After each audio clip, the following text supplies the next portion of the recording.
Guys, మనం ఈ వీడియోలో సప్త చిరంజీవులు ఎవరు, ఏ ప్రతీక వల్ల చిరంజీవులు అయ్యారో చెప్పుకుందాం. నెంబర్ 1, అశ్వత్థామ. మహాభారతంలో పాండవులు కౌరవులకి గురువైన ద్రోణాచార్యుడి కుమారుడు ఈ అశ్వత్థామ. ఈయన శాప ప్రాయశ్చిత్తం వల్ల చిరంజీవి అయ్యాడు.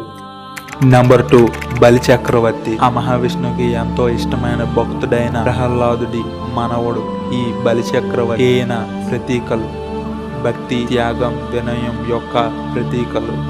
వ్యాస మహర్షి. ఈయన మహాభారతం రచయిత, వేదాలను విభజించిన మహర్షి. ఈయన ప్రతీకలు జ్ఞానం, ధర్మం, ధర్మ ప్రచారం యొక్క ఈయన ప్రతీకలు.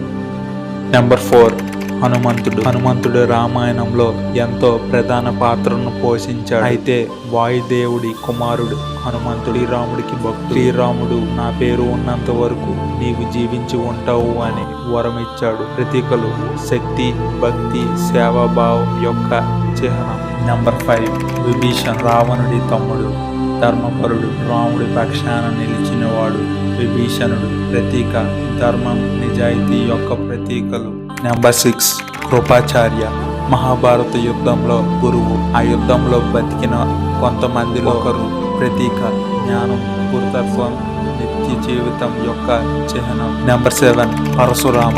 శ్రీ మహావిష్ణువు 6వ అవతారం. దుష్ట క్షత్రియులను 21 సార్లు సంహరించారు. కల్కి అవతారానికి ఆయుధం, శిక్షణ ఇవ్వడానికి జీవించి ఉన్నారు. ప్రతీక శక్తి, న్యాయం, క్రమశిక్షణ యొక్క ప్రతీకలు.